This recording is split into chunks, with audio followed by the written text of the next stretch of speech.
Sometime a while back, I platinumed GTA 3 for this channel. In this video, I wanted to continue my journey with this incredible series. This one is going to be on the historic sequel to Grand Theft Auto 3, Grand Theft Auto Vice City.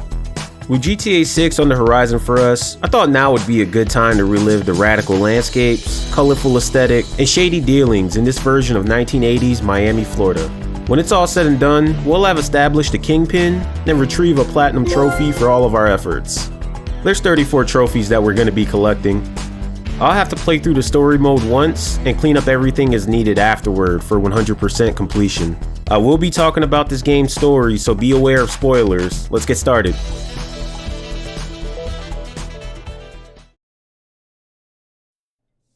Tommy Vassetti? Shit. Didn't think they'd ever let him out. He kept his head down, helps people forget. People will remember soon enough. When they see him walking down the streets of their neighborhoods, it will be bad for business. Our game begins not in Vice City, but rather Liberty City. We get a shot of some gentlemen talking at a table in good old St. Mark's Bistro. It's a meeting between high-ranking members of one of Liberty City's mafias, the Forellis. They're discussing the release of our protagonist, Tommy Vercetti, from a 15-year stint in the can. Long story short, a job went sideways for Tommy. Men were killed in an ambush centered around him. Sonny is conflicted about the release of his old friend, but sees this as an opportunity to get whatever use he can get out of Tommy. He wants the family to start expanding operations down south. Specifically, he wants to get into pushing the devil's dandruff, if you catch my drift. All the gangs are getting a piece of the trade, and Sonny wants to throw his hat in. He wants to be as discreet about this as possible, as even he knows his peers does not approve of this. So the stage is set. Tommy will meet up with the Forelli's rep in Vice City, a lawyer named Ken Rosenberg. It should be a piece of cake. Here, look, they even had a checklist ready as to what was supposed to happen. Step 1. Arrive in Vice City and meet with Ken. Tommy gets in the car with Ken. They drive off. Check. Step 2. Make your way to the deal and keep a low profile. We arrive with no problem. The exchange is taking place out at the docks, away from traffic-dense areas. Check. Approach the client with the cash in hand. These look like our guys. Check. Step 4. Random armed thugs get into position and are out of sight. That was missing from the checklist. Maybe they're security. Let's just add this in as our step 4. This delightful fella initiates the exchange and is satisfied. 100% pure grade A Colombian, my friend. You know, I don't know if anyone has ever told you this, but you have major game protagonist energy to you. I can't describe it other than I want to control you and play your story. Sorry, was that weird? Guys, you sure you surveyed the area? They don't look friendly. It's an ambush. I totally didn't see that coming. Let's hightail it out of here. We need to revise step 5 and step 6 in our checklist. Steps 5 and 6. Survive a setup during a drug deal, lose everything in the process, and escape by the skin of your nuts. This is not good, guys. Not good at all. I poked my head out of the gutter for 1 freaking second and fate shovels shit in my face. That line right there from Ken is etched into my brain at this point. Our guys make their way back to Ken's office, where they decide to call it a night and regroup later on after all they've experienced. We now have full control over Tommy and can explore the island. Man, I gotta say, I've been anticipating coming back to this title. I'm gonna try to cover as much as possible. The story, the music, the characters, the writing, the gameplay, etc. It's an experience that's so near to my heart and I can't wait to go over it all. For now, let's make our way to the Ocean View Hotel, save our game, and give our boss a courtesy call. We have a major flub in our hands. I'm sure he's not gonna be too excited. That was my money, Tommy! My money! As expected, he's not a happy camper. Tommy assures Sonny he'll get everything back and make things right. Sonny gives him grace and allows him to right his wrongs, but makes it very clear that the pressure is on. Tommy, and even I to an extent, are both on the clock. Gulp. Yeah, way to get a head start on the property damage we're gonna cause. That phone did nothing to you. We're in quite a pickle. We should go over to Ken's to see what's up, but I think maybe we should blow off a bit of steam. Well, that, and we're broke. There's no pressure to start the side activities now, but I like to knock them out as they become available so I can enjoy the story along with any perk rewards I get for completing the side activities. I'm going to need to do the following to get 100% completion in this game. Complete all the story missions. I'll have to make my connections and find a way to get back on my feet in this city. Purchase all asset properties and complete their respective missions. This includes the good old import garage list. We have 4 of those to complete as well. Pass all the gang missions. Vice City has a lot of organizations I should really get to know. Carry out the assassin phone missions where I'll be whacking folks in all sorts of different ways. We got street races, stadium events, chopper challenges, off-road races, RC races, and shooting at the gun range. Of course, it wouldn't be a classic 3D GTA game without those lovely vehicle missions. Taxi, paramedic, vigilante, firefighter, and even some pizza boy deliveries are all available for us to knock out. Of course, all these come with useful benefits. Lastly, we have all the miscellaneous stuff for us to knock out around the city, getting all the available hidden packages while knocking out all the rampages and stunt jumps. In between robbing all the stores, I'll buy up all the available real estate so I have some safe houses to kick back at. We should get the tunes right. Yup, it's time to talk about this game's soundtrack.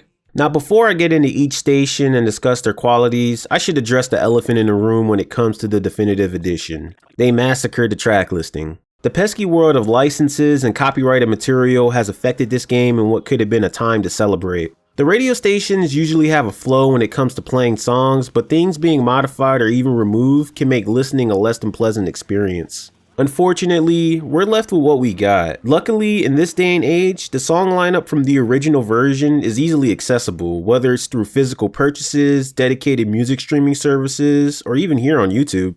With all that said, I'll still talk about the soundtrack in its entirety, even though I'm playing the definitive edition. You ever met Lovefish before? No, I haven't, but I've always loved your music. Let me introduce you to the band. The first radio station up is Wild Style, hosted by Mr. Magic. He's playing all their early hip-hop hits, specifically the ones that have traces of electro, sample, breakbeats, and most of all, a nice, funky, fresh sound. An 808 is an 808 no matter what time period. Featured acts include Run DMC, Curtis Blow, Grandmaster Flash and the Funky Five, Two Live Crew, and many more. We constantly see this parodied in modern culture today, even if it's rudimentary by a fundamental standpoint, and it's really great to see it represented then, just as it is now. Hanging out with our friends, shaking hands, we do the dance, go to the ball and shoot some hoop. Okay. Doop, doop, doop, doop, doop, doop, doop. Doop, doop. Flash FM is next. Hosted by Tony, these are the radio heavy hitters. Laura Branigan, the king of pop Michael Jackson, the Bugles, Hall & Oates, and many other pop classics from this era. Highly polished and very memorable. This station is my go-to if I'm commuting in my vehicle and need to throw something on quickly. You're always guaranteed a bop.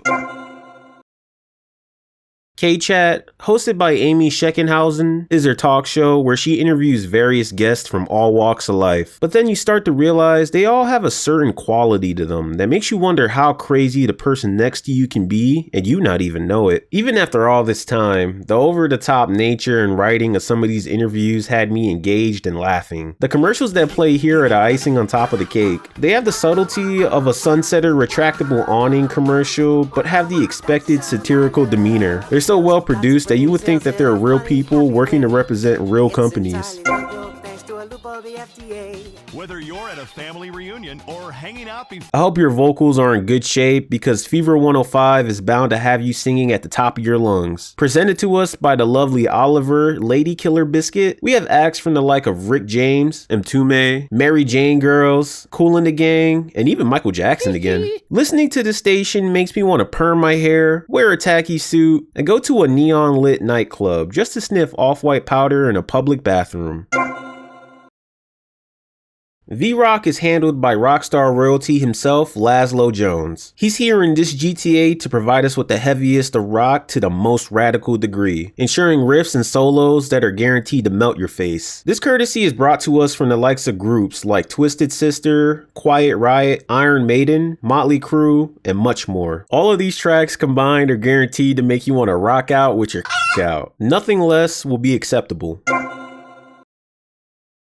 Similar in nature to a sister talk radio station, Vice City Public Radio is hosted by Maurice Chavez. The broadcasting here is interviewing people, but focuses more on political topics. The absurdity is at an all-time here. Somehow the content here is so animated that you can clearly visualize how zany the performances really are. Speaking of climate change, when is Hannibal Buress going to start thinking about some underwear change? Am I right, ladies?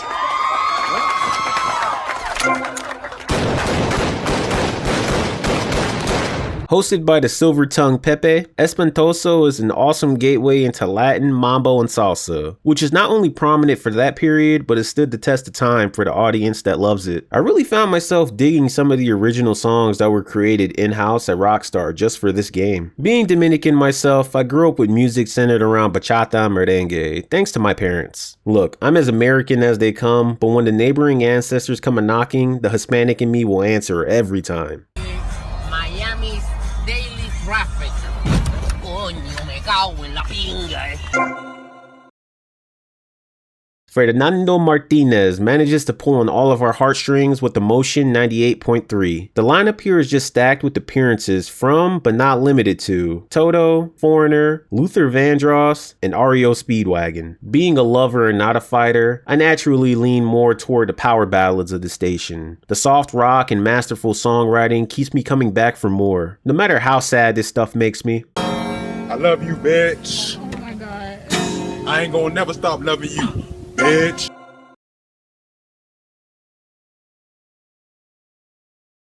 I don't know about you, but I'm sure Adam First wears his sunglasses at night. He hosts Wave 103. It's home to artists like Blondie, A Flock of Seagulls, Corey Hart, and Nina. It's laden with synthesizer-heavy pop songs. The sounds you hear in these songs are very watery, spacey, and most of all, colorful. When I think of the 80s aesthetic in general, I tend to associate it most with this style of music. Man, what a legendary collection of media. This is the kind of stuff that'll live long on after we mortals are gone. You know, wait, is that my logo? It's in another GTA? Man, I gotta stop buying these games from the corner store. Well, we may as well check it out. I guess this is a new station with some of my material. Here goes nothing.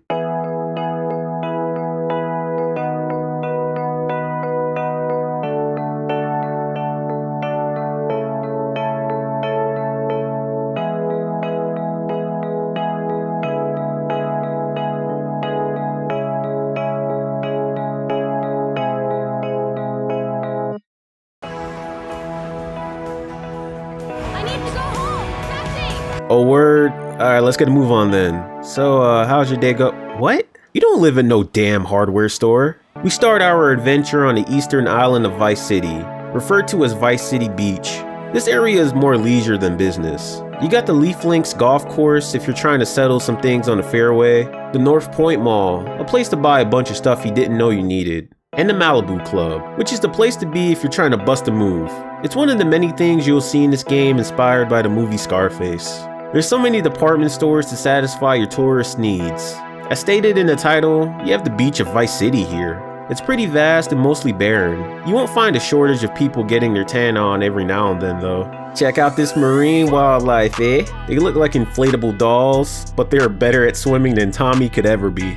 Dropping off my 25th taxi passenger will get me the first trophy of the video. Point A to point B. Nice. What can I say about this definitive edition that hasn't already been said? I think the general consensus for these versions is that they take one step forward but 5 steps back at the same time. One thing I believe is a major standout about this specific version is the use of lighting. When it's not too off in very specific cutscenes, it looks fantastic. I really love it at times. It makes great use of neon lights especially. I really get that 80s mood. Unfortunately, even that doesn't cancel out the wacky character models, the game occasionally crashing, the butchered licensed soundtrack, the vehicles clipping into things. My goodness, the cars. No, stop it. That does not go there. It's nice having weapon and radio wheels, no loading screens, and the ability to rotate the camera while driving. Hey, this is J.Mat from the future speaking here. As I wrapped up production on this video, Rockstar decided to pull a sneaky one on all of us. They added major updates to all 3 games in the Definitive Edition trilogy. These improvements come in the form of modifying the game's lighting, with the toggle that leans more into the original's aesthetic. It fixes janky animations. It also resolves some of the annoying clipping that you see. You're now able to run and shoot with some of the more powerful weapons. You even get timestamped save slots, which is weird that was missing in the first place, but hey. Another cool thing is you can pause cutscenes now at your own convenience. That's actually really cool. I really wish these updates could have come out a lot sooner than later. Dare I say, they should have been available at launch. As good as it may be to have these, it's kinda sad to see Rockstar try to distance themselves from Grove Street Games as they were put in a really bad position. I can't really blame them as surely everyone involved knew this product was not ready to be released. Yeah, I'm looking at you too. With all that being said, I captured this entire playthrough before this major patch rolled out. Sorry, it would have really been nice to experience this game with these new functions. It really seems like San Andreas got a complete overhaul. This is the list for GTA 3 and Vice City, and this is the list for San Andreas. It's like twice as much. I can't wait to record footage for that one when I get around to it. Experiences will vary from player to player, so if you love this or hate this, it's more power to you at the end of the day. I'm just here to play video games and collect trophies. Speaking of trophies, I got my second one for actually being an evil taxi driver. I committed a crime and used a police bribe to reduce my wanted level. Can somebody say greasy palms? Tell anybody what you saw and I'll kill you and your family. Compared to GTA 3, Vice City is an improvement in almost every way imaginable. There's so much substance they've added to this game. For starters, this time around you play as a fully voiced protagonist. Shut up, sit down, relax. I'll tell you what we're gonna do. Actually, the tradition of having big name voice actors throughout the game is continued here, all of them giving memorable performances for their respective characters. Not only are there vehicles you're familiar with from Liberty City, but those same vehicles are presented as their retro counterparts. On top of that, there's even air vehicles you can interact with now, like helicopters and seaplanes. There's plenty of weapons to use this time around, and even multiple ones within a given class for you to experiment with. Tommy has more mobility with the things he can do, like crouching or jumping out of a moving vehicle.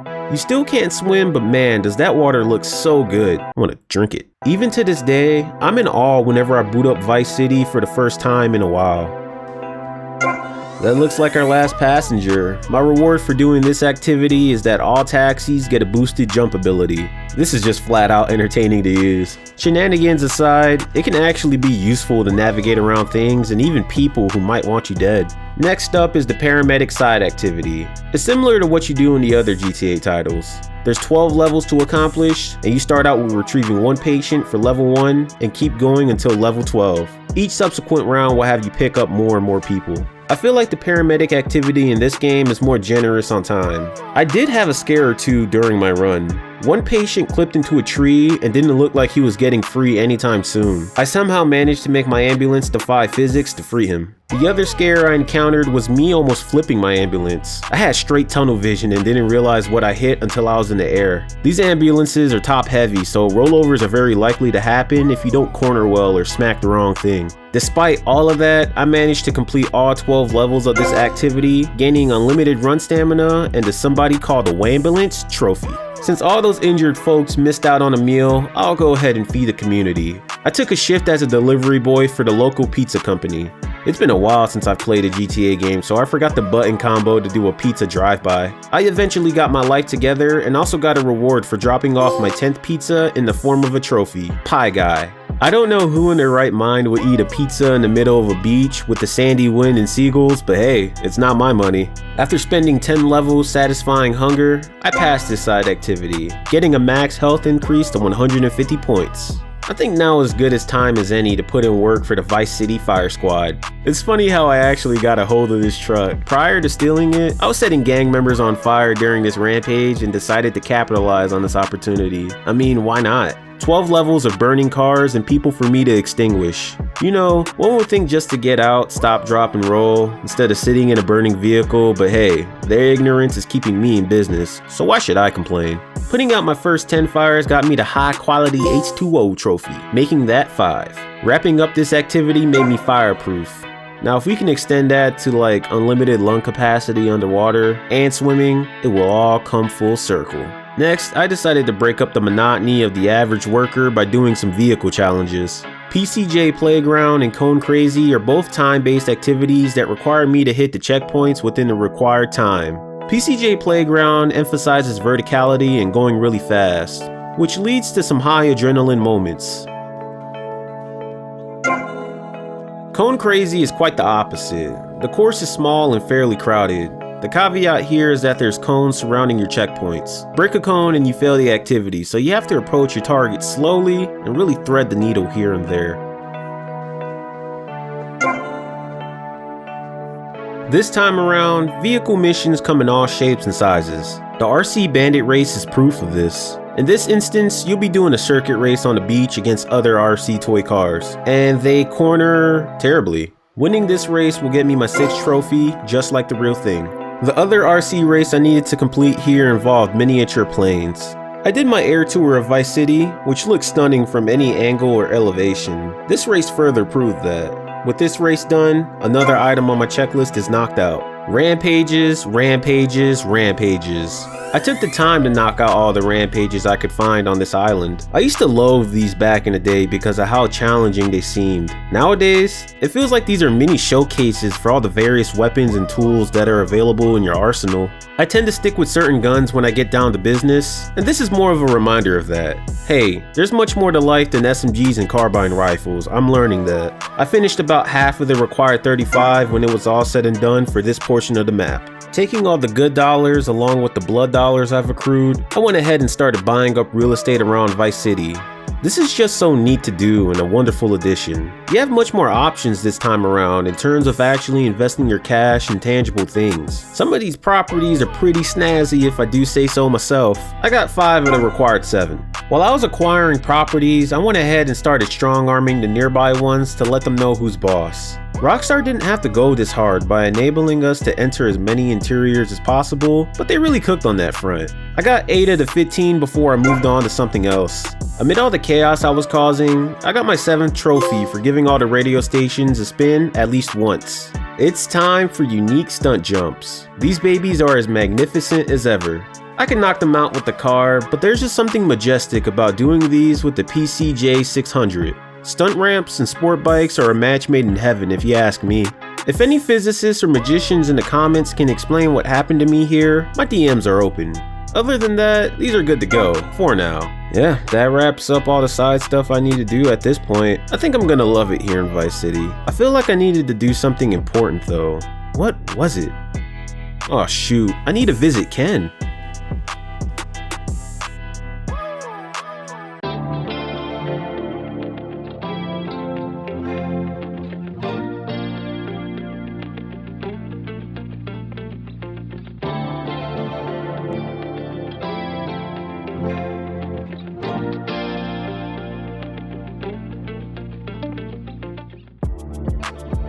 Is this me? Hey, Tommy, those are some nice threads you got on. Nice ass, baby. Oh, well thank you. Hopefully Ken isn't too much of a wreck. Hey, buddy. Go get some sleep, he says. I have been sitting in this chair all night with the lights off, drinking coffee. This is a disaster. We are so screwed, man. These gorillas, listen to me, are gonna come down here and rip my head off. It's ridiculous. I did not go to law school for this. Okay, now what the hell are we gonna do? Shut up, sit down, relax. I'll tell you what we're gonna do. Yeah, he's seen better days, that's for sure. We need to start making connections with people in town to figure out who took our stuff. Ken gives us a lead about a party taking place that's gonna have all of Vice City's key players present. Oh, whoa, whoa, whoa. Hey, I like 1978 too, but you know, this isn't gonna be a beer and strippers do. I mean, no offense, but I think that you might turn heads on the runway for the wrong reasons. What's wrong with the way I'm dressed? Okay, look, here, stop by Raphael's. Tell him I sent you. He'll make you look respectable. Yeah, of course, I'm gonna have to look the part. The option to change outfits debuted here, and they look awesome. You have a decent assortment of them, with many being available with, nice bike. Sorry, I don't know. I just had the uncontrollable urge to say that for some reason. After commandeering this nice gentleman's motor vehicle, No, my bike! I head to the party. We'll meet with the Colonel himself and get a tour of the attendees from his daughter Mercedes. Most of the people we see here are folks we'll end up interacting with in detail for things like story missions. For now, just know that there's a lot of colorful characters for us to interact with regarding this story. The rest of Ken's missions either have you following up on leads to solve who stole your goods, using a bit of muscle to help out your associates, or meeting/helping out new connections with their business ventures. You also get the series' infamous brick phone from a random encounter. One major character we meet is Lance Vance. He's on a revenge quest regarding his brother Victor, who was one of the guys killed during the ambush deal in the opening cutscene. He and Tommy become well acquainted throughout the story. I'm gonna go see what I can dig up.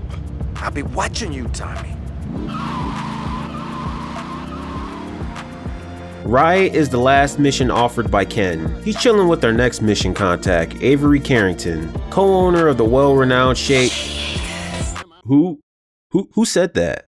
With Avery being a businessman in the real estate game, he's always looking to acquire some good land. There's a delivery company's depot on a plot he's interested in, but they aren't interested in selling. This results in him going to his plan B. He has Tommy dress up as a Mario brother, assault some of the workers, and destroy company assets. Completing this mission finishes off Ken's mission chains while also getting me my 8th trophy, Legal Counsel. Next up is Avery's missions. He's a rich person who's obsessed with developing property. It's only fitting his place of operations is literally a limousine inside a construction site. He has a few missions up for offer. 2 special ones for the sake of this video due to both of them featuring missable trophy tasks within them. The first one is 4 Iron. There's a property developer who has a little bit of dirt on our business associate. Avery wants us to track him down and rid him of this info by, just casually taking his life. We'll get a change of clothes and head to the country club with murder on our minds. Once we find our target, we have to eliminate him, only using the golf club as a melee weapon.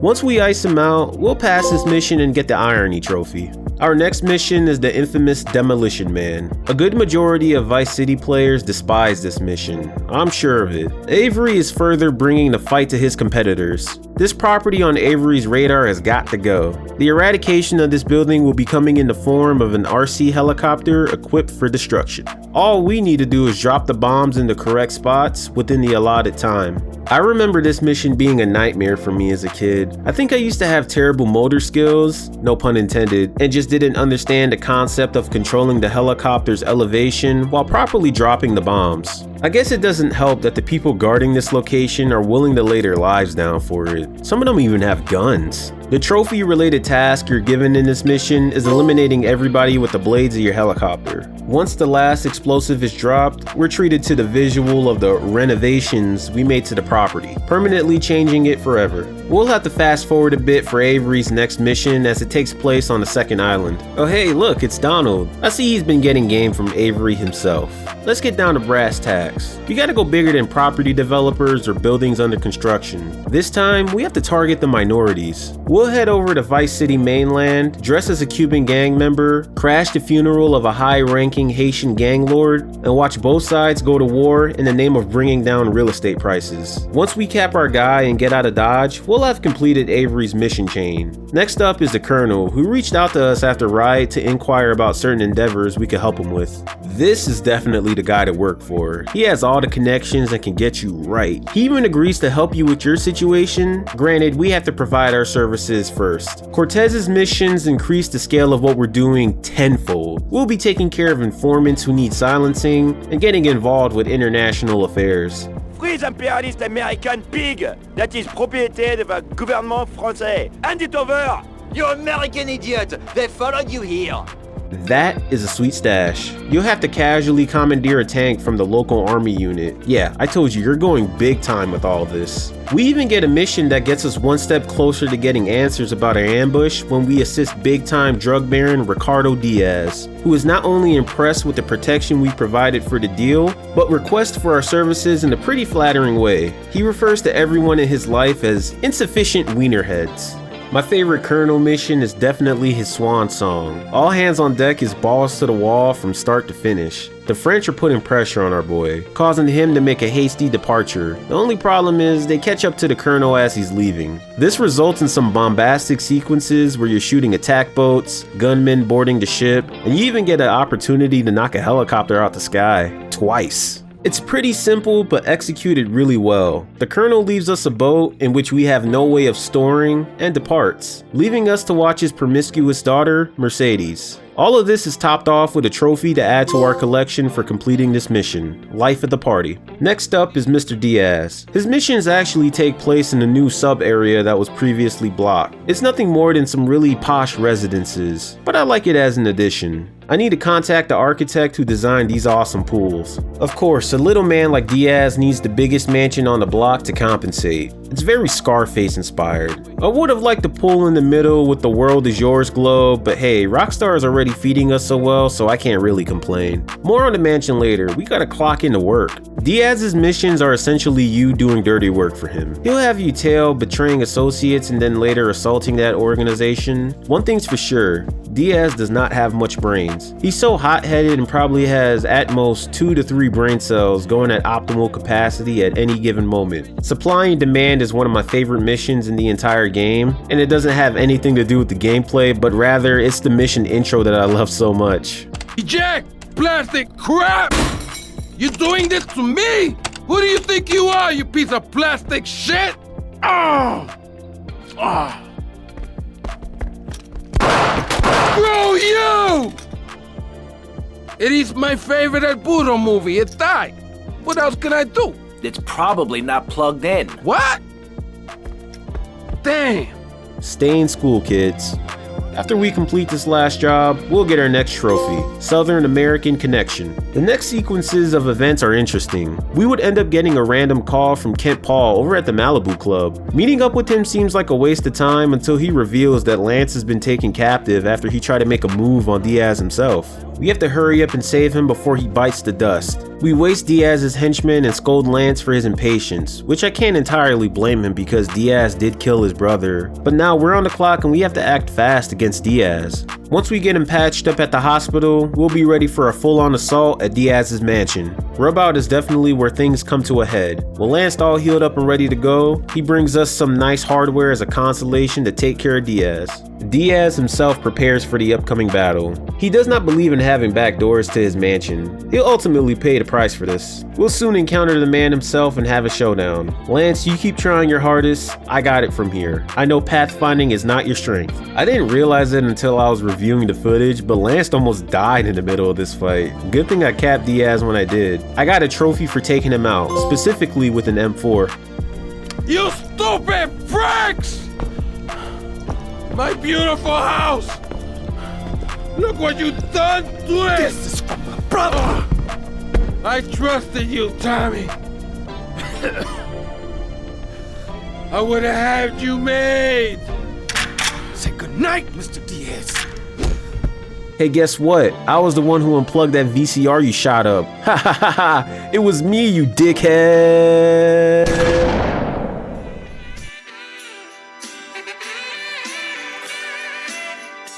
Listen to me. The time to take over this town is now. It's all out there waiting for us. We need to start seizing territory. And let Vice City know we're the new players in town. You know what I'm saying? What you need is a legitimate front, Tommy.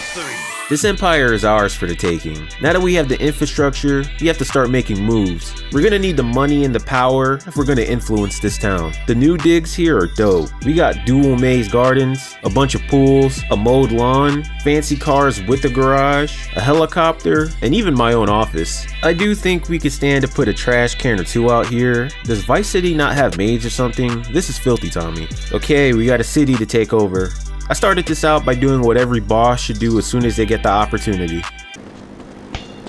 I played some keepy uppy with the neighbor's beach ball. Hey, criminals need time for leisure as well. There's no...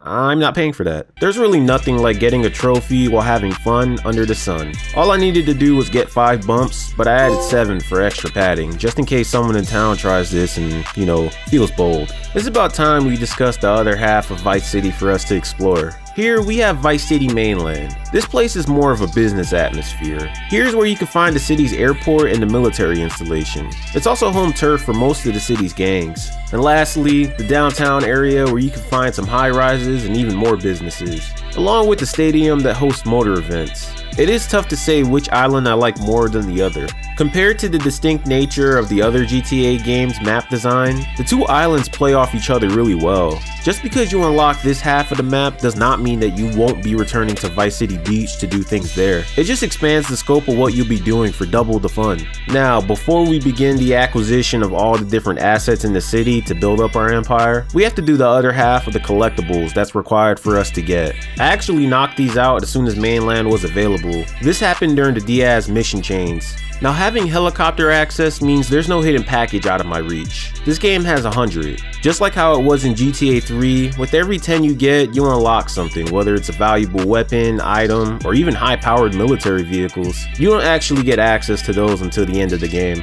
This itself felt like another tour of Vice City. Check it out, I even took a tour of the water. I totally didn't take my eyes off the screen for something and kept pushing the left stick forward like a dunce. 100 hidden packages later, and I'll have unlocked the 10 items rewarded to you through their discovery, along with the coveted City Sleuth trophy. Next up is the other half of the rampages. If it moves and or functions, I'll see to it that it's not moving or functioning in the near future. Oh yeah, nice job, Fort Baxter Army Base. You left your chain gun in the bush for a maniac like me to fuck stuff up with. I'm sure this is helping society. When it's all said and done, I'll have an extra $1,000 to my name and be that much closer to 100%. Next up are all the vehicle-specific challenges on this side of town. I started things off with the dirt bike trial. It was a good time. It kind of made me wonder when's the last time I actually played a good motocross racer. I know that they're out there in abundance even nowadays. I guess it was different when it was coming from the 6th gen era. It seemed like that was a genre you could not escape no matter how hard you tried. Alright, mission complete, let's move on to the SUV trial.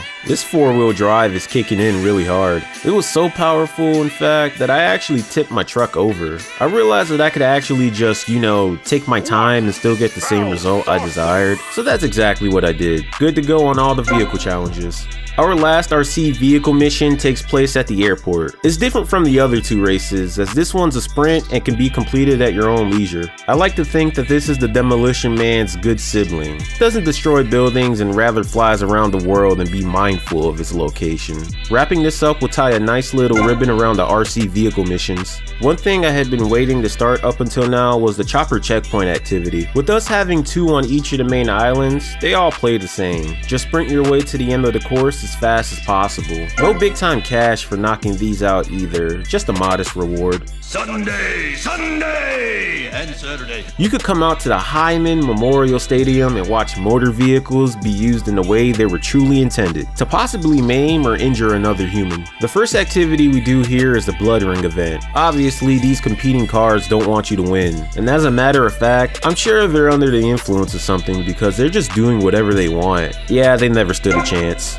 Dirt Ring is probably my favorite of the 3, just based on the fact that it's self-paced. It also has a creative aspect to it, with its loop-de-loops and fire rings. A needle-threading fella such as myself didn't have too much of a problem with this. Well, other than this one obstacle. Whoever made this is crazy. Your bike can't even navigate the narrow placement of these 2x4s. It's okay though, because modern problems require modern solutions. Thank you, Dave. I just physicsed my way to this checkpoint and carried on. Other than that one checkpoint, I got everything else pretty fine. Alright, this one's good to go, and holy moly, look at that cash. Hot Ring.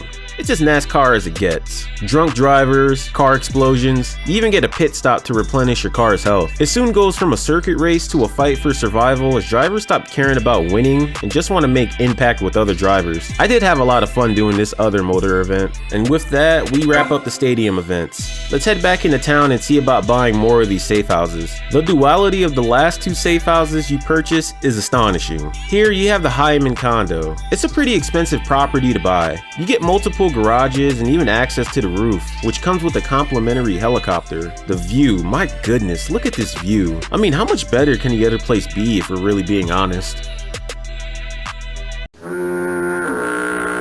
Alright, we might be able to salvage something here. Who the heck was living here? Was it this girl in the photo? Damn, Tommy, how we living like this? Even then, once the property is purchased, you don't even bother with renovating it and making it at least meet health standards. This is the last safe house we'll need to purchase. Another island unlocked means more store robberies. Yeah, I had to become that menace once again. This time, it felt easier to escape because the paint spray I used was on the main strip of road where I could quickly run away. When it was all said and done, I was able to finish the rest of the store robberies on this portion of the map. Now, for the unique stunt jumps. Having access to Mainland, I knocked most of them out, but I would need to get the last few during an asset mission. I got my total amount to around 31 before I decided to move on to the next thing. That takes care of the busy work for now. We got a city to take over, and look at all this land for the taking. To actually unlock the assets, I'll have to let the businesses in Vice City know that there's a new kingpin in town. If they don't cooperate, then I'll show them why they should. I'll go to the North Point Mall and break some property. That should do the trick. You know, our friend Avery called us up to remind us that buying property would make this process a whole lot easier for us. I mean, we do have a buttload of cash, so why not make the investments? And thus began the expansion of the Vercetti Empire. I kicked this venture off by purchasing the boatyard. We had some chill employees who are probably being overpaid, but hey, we can afford it. The actual asset mission, Checkpoint Charlie, is really easy. It's just a boat course that has you collecting packages on the water. It's time, so I'll need to make haste with this one.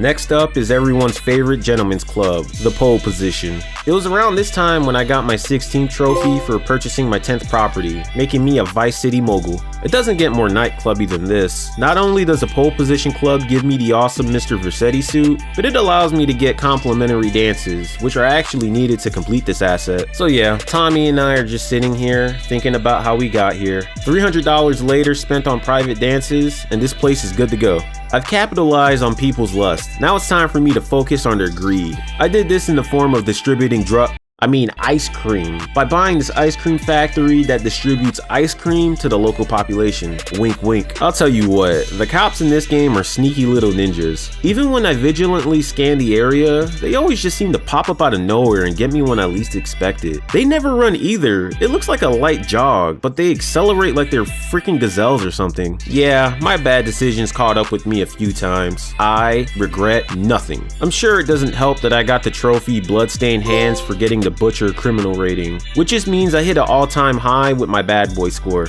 50 deals done later, and I'll have finished this while getting some hard-earned revenue. With the exception of a vehicle import asset that I still have to do, the rest of the asset missions have a bit more structure to them, with cutscenes and dynamic missions that have you doing multiple things. Now, the taxi firm sure is an interesting quest line to go through. What starts as a business rivalry between taxi companies quickly turns violent. You'll go from aggressively driving your fares to killing operators straight up from competing companies. This all comes to a head during the mission Cabmageddon. Mercedes supposedly requested us to pick her up, which is strange. I'm sure she could just hit Tommy on his cell phone if she really wanted to get a hold of him. So we head to the location. Oh, would you look at that? It's a good old Vice City taxi service gangbang about to unfold. I'm severely outnumbered here, guys. These dudes are ruthless. I mean, they can't drive for shit, but they're ruthless nonetheless. After a short time, I meet their leader, who honestly has a cool cab design. The only flaw is that it's not rocket proof. Take that, scum. There's only room for one cabbie service in this town. The taxi company is good to go. What a legendary saga. It's time to get more involved with the Vice City car scene. I went ahead and acquired Sunshine Autos. BJ Smith happily greets us and hands us over the reins so we can further conduct operations with this business. We get ourselves a large amount of storage and free access to a paint spray. There's two main tasks to carry out here: getting all the required vehicle imports and winning all the listed street races. You have great options for races here. They also get more ambitious as you progress to the next one. With the entry fee getting higher and higher for each one, you're compensated well for all of them. I must say, the whole technique of me just sitting back the first 10 seconds and letting the drivers figure out their purpose never fails me. I did 3 of the 6 required races before I moved on. Vehicle imports are straightforward. If it's on that list, then I'll go ahead and swing it by the garage. I don't know if my mind was playing a trick on me, but whenever I would review the import list and head out into the nearby street, I would see people driving the exact car I needed to deliver. 12 of the 24 cars were delivered. I decided to put down this activity and move on to something else. As a reward for completing the first 2 sets, I got some complimentary cars to use at the dealership: the Deluxo and Sabre Turbo. The former I took out for a spin at the nearby airport and hit max speed with it, getting the Don't Need Roads trophies. This is true. I didn't need a road for it exactly, but rather a runway. The next business I acquired was the local Printworks. The intro cutscene is actually one of the more important ones, along with meeting a nice elderly man who goes by the name of Ernest. He runs everything here. Tommy mentions he used to work in a printing press back in the day with his father, but willingly chose to follow a life of crime. If you thought the printing press was going to be used for legitimate means, well, have you not been seeing what I've been doing throughout this video? Of course not. We're going to be making some high-grade counterfeit bills to circulate within our community. The first two missions has us tracking down the illegal plates and then also sees us stealing them so we can actually start the operations here. This leads to some exciting adventures, which of course involve plenty of gunplay and robbery. There's more in store for us here in the future, but for now, we can continue our reign in other places in Vice City. Enter Global Studios, a film studio based out of Vice City. It's known for its amazing pieces of work. The thing we're focusing on when we acquire them is a bit more, how should I say this, mature. Tommy wants to whip the studio into shape and make them focus on movies that feature a little more skin and a little less of this kind of stuff. Boat scenes? What boat scenes?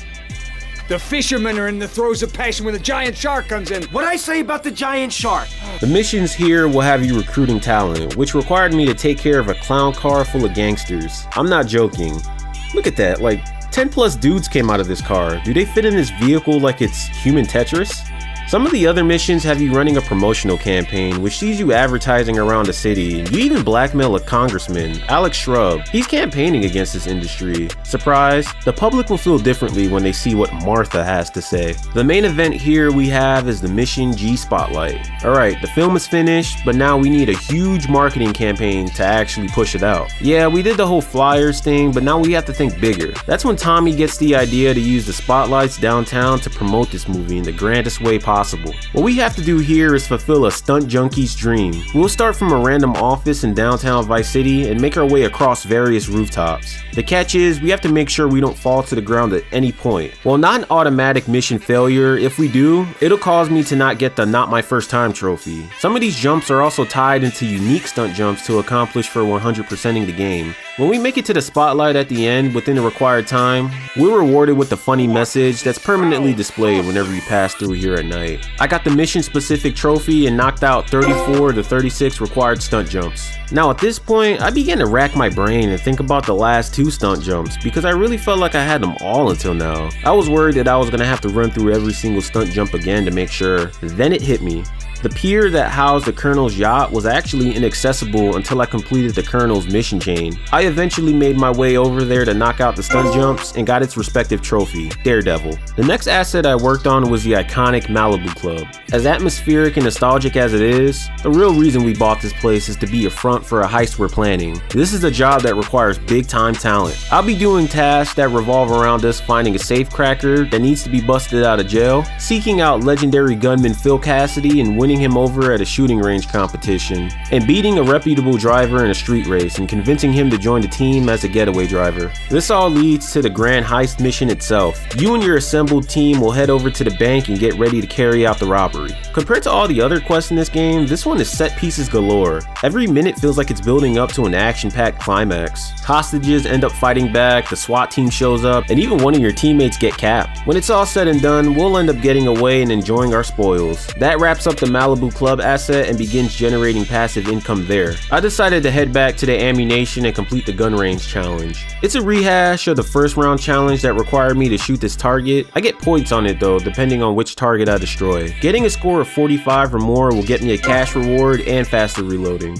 After the bank heist, Phil hits us up and wants to befriend us. Phil, being the gun nut that we come to know him as, gives us leads on some heavy weapons that's available for us to steal from a small-time Mexican gang. We help him out in more ways than one. This fool drunkenly blows off his arm and he needs us to drop him off at the hospital before he kicks the bucket. All while this is happening, his drunk fumes are intoxicating us, making this a little more challenging than usual. And yes, this is the origin of how he lost his arm. That same arm that you see missing in GTA 3. His reward is access access to more powerful weapons, which goes a super long way in this already crazy city. Last but not least, I returned to Sunshine Autos to finish up the remaining street races and import the required vehicles.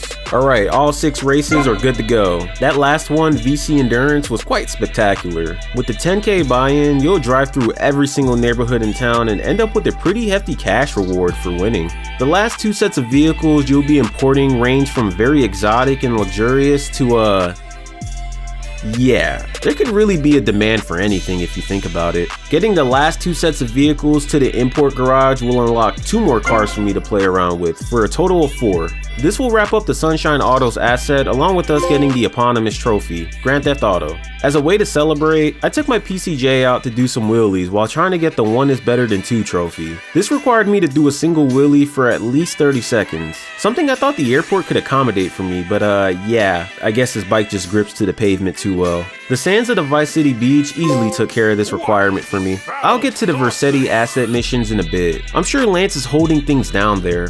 Well, Tommy, we got the money, we got the power. All of that means nothing without respect. Let's tap into the different contacts we have here in the city and see about raising our profile even more.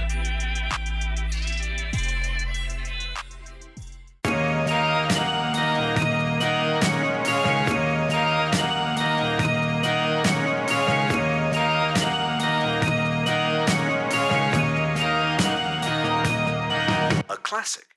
Hey, Enrico, you the man with the big cojones? Tommy Versetti, let's go. As mentioned before, I need to tap in with some of the different influential groups in town. The first group of people I met up with were the Cubans. When we killed that Haitian gang lord during the 2-bit hit mission, we got a call from a Cuban gang member over in Little Havana. He realizes the person using this phone is not Leo and is so impressed with our manhood, he invites us to meet at his cafe for possible work. Here is where you meet the overly enthusiastic Umberto. What eventually begins as a test to prove your worthiness will soon become a series of tasks that'll have you bring in a fight to the Haitian gang itself. You'll be leading assaults on them, stealing their products, and disrupting their operations overall, just making things really difficult for them. While all of this is happening, you end up playing double agent and get in contact with the Haitian matriarch, Auntie Poulette. She's very fond of the work we've done so far and sees that as an opportunity to get some use out of us. It's pretty evident here that she's making Tommy do all these things against his will, as he's under the influence of some kind of spell that's affecting his behavior. What starts as you collecting stashes and fending off SWAT members turns into you now wreaking havoc against the Cubans. I destroyed their drug boats as well as secretly dispatching them during an all-out conflict between the 2 warring gangs. This all culminates in the finale of these plot lines as you side with the Cubans to cripple Haitian operations. You do this by secretly entering their facility and blowing up their production factory. This mission concludes the gang war and also gets us a trophy, Big Heat from Little Havana. Ken Paul hit us up sometime back and mentioned coming to a studio downtown to meet some members of a band he manages, Love Fist. Getting some public figures on our side can be a useful avenue to pursue. These guys are complete whack jobs, and trust me, in this city, that's saying a lot. They'd probably come to mind if you had to think of the stereotypical 80s mega rock star. With that being said, they come with 80s mega rock star problems that you have to help them out with. Whether it's getting them narcotics to further their addictions or even dealing with a rather, masculine stalker in disguise. All of this makes one thing evident. We're gonna need additional help if we're gonna make sure Love Fist gets the protection it needs during its show. That's where Mitch Baker and his Vice City biker gang come in. As Kent Paul suggested to us, Mitch's faction is not like the other ones. He values family and loyalty over profit and power. He knows all about Tommy's backstory and lets him know that things are done different in this organization. Mitch wants to see if we could be cut from the same cloth for his motorcycle chapter by proving our worth. This is all through a series of tests that includes a motorcycle race against his enforcers, a trial to see how much of the man's property we can destroy, and lastly, a personal favor of us retrieving his stolen bike. All of this results in Mitch not only agreeing to protect Love Fist, but also initiates Tommy as an official member of his gang's chapter. You get an honorary trophy to top it all off, Tommy 2 Wheels. Awesome, we got the band members' substances and the protection of a nearby biker gang. What could go wrong? Love Fist, your time polluting the airwaves is over. I gave you the chance to be friends. Well, now I'm giving you the chance to die. You try and slow down, your limousine will explode along with your big airy asses. Oof. Yeah, this final mission is chaos. You have to keep driving at the required speed or higher. Anything less will result in you and the band member's demise. Somehow, through sheer luck, the band members themselves manage to do the impossible and defuse the bomb. The dialogue that goes on the entire time they're trying to figure out how to defuse the bomb is freaking hilarious. This led to them successfully performing at their gig, wrapping up this questline and unlocking the story-related trophy in the process, Chauffeur. It seems like we have just about everything in this town under our thumb. I guess the only thing to do now is make sure everything in-house is in order. To our surprise, there's a great deal of incompetence and even worse, indifference. Instead of handling business, Lance has just been fumbling tasks left and right. This all kicks off with him not getting protection money from a local bar, but now it's snowballed into a much bigger ordeal and has us acting on his behalf. To make things worse, Lance even botched the job so badly that multiple government agencies got involved, leaving us to once again clean up after him. Copland is a mission where you kind of see how incompetent Lance can be while in action.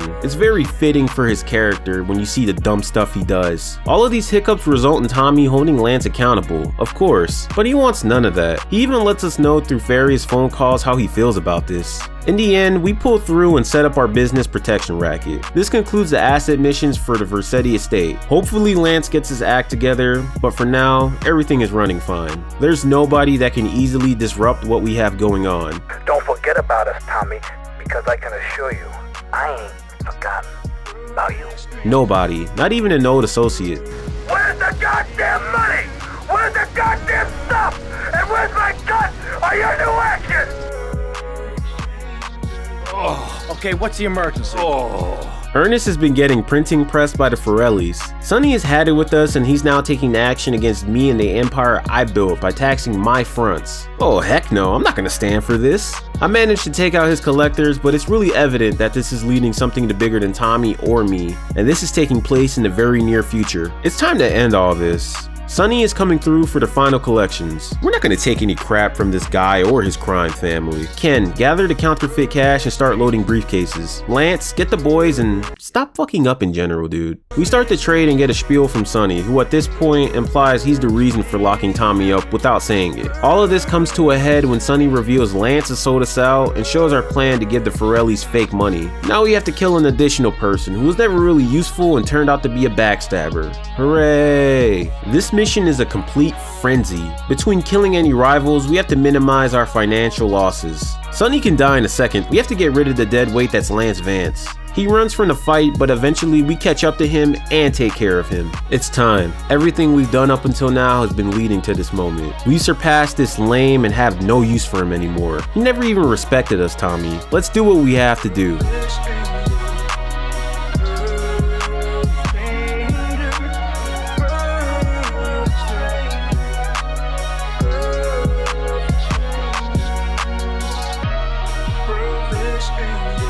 The final cutscene is Tommy and Ken reflecting on what it took for us to actually get to this point. We have the money, we have the power, we have the respect, we have everything. I still think the story in this game stands up. It really makes me want to binge watch media from the 1980s. It's funny because I was born in the mid-90s, but this game executes this idea so well that it made me nostalgic for a period I actually never lived through. We'll get the trophy Mischief managed for completing the last main story mission. The only thing left for us to do in this town is the random task to get our platinum trophy, which isn't a lot.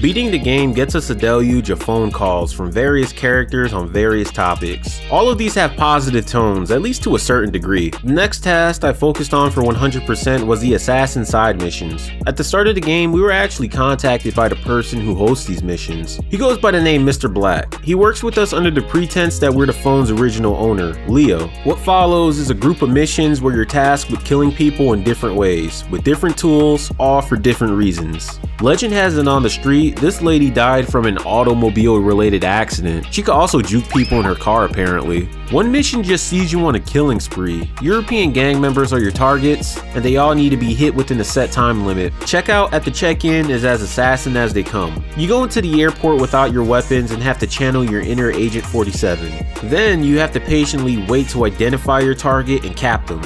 After all of this, you have to get away from law enforcement and attackers who want to retaliate for the actions you did. The final mission for this chain is to disrupt an exchange taking place on the roof of one of the businesses you own. Why did they choose my business? I don't know. By now, Tommy's damn near a secret agent with all these contracts he's been carrying out. Once I deliver the briefcase at the exchange, I'll conclude this plotline. Special Agent Tommy Vercetti and I will be awarded the Gun for Hire trophy. The last activity I need to participate in is the Vigilante side missions. I've waited all the way to the end to knock this out. The main reason is that I finally have access to the all-powerful Hunter Attack Chopper. You specifically get this after reaching the end of the main storyline. The mobility and power of this vehicle makes this activity effortless. No criminal is safe from me and my legal authority. All I need to do is pass level 12 to complete the side mission and get the respective trophy. I ended up getting this within minutes. I got Bull in the China shop for causing at least $1 million in property damage across Vice City. Running rampant for completing the 12th level of Vigilante. That in turn got me done it all, due to that being the last thing I needed for 100% completion of the game. This got me a lot of neat perks. And lastly, catch me if you can for easily getting a 6-star wanted level for the first time. Only 2 more trophies left. They can't be that bad, right? Oh boy. Oh boy. If there was ever an overtime equivalent for this show, this Take the Cannoli trophy would force that. While playing this game, there's a stat that's constantly being tracked. It's referred to as your criminal rating. It's a cumulative. I can't say the word. Cumulative. It's a cumulative rating that combines how bad you've been throughout your playthrough. For example, if you kill criminals, destroy air vehicles, and accumulate funds from your villainous endeavors, your score increases. Now the requirement for Take the Cannoli is to achieve an overall criminal score of 100,000 points. Mind you, by the time I got to the end of the game, I was sitting roughly in the 27k, 28k zone. I have been playing this game for 25 plus hours. This means that I would need to lock in and find a way to grind out the rest of this score. Now there's some exploits you can use to get this score more easily. The Cone Crazy glitch is one of those things that come to mind. The long and short of it is that you can keep doing this activity over and over and perform a certain glitch to keep earning exponential amounts of money. As enticing as that is, I really wanted to push myself and see how I can do this as legitimately as possible. There were some options I could explore, but the route I ended up taking was the Vigilante Brown Thunder route. As you keep doing this mission, the money you earn exponentially increases, and in addition to the criminals you dispatch, you can really rack up some numbers. This, however, comes with the risk. Yes, if you're unlucky, your game can randomly crash. Talk about nerve-wracking. I was seriously grinding. We're talking about getting the levels well past 100 with a criminal body count of over 1,000. There was a moment in time where I thought all hope was lost and I didn't think I'd ever get this done. Something happened though. I locked the fuck in.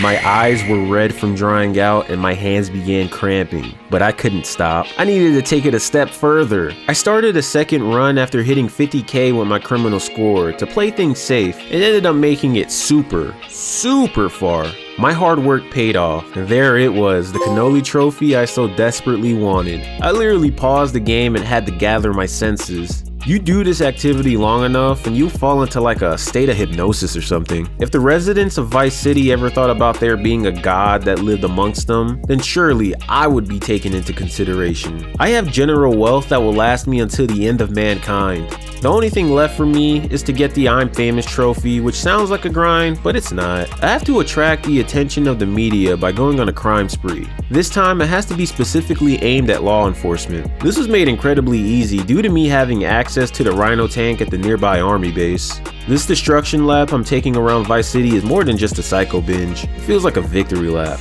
Every time I come back to this place, my heart grows fonder and fonder of it. Rockstar created a timeless masterpiece that has stood the test of time for decades, and will continue to stand the test of time, probably until the end of time if we're being honest. This platinum trophy doesn't feel like a platinum trophy to me. It feels like I created another core memory with something I hold near and dear to my heart.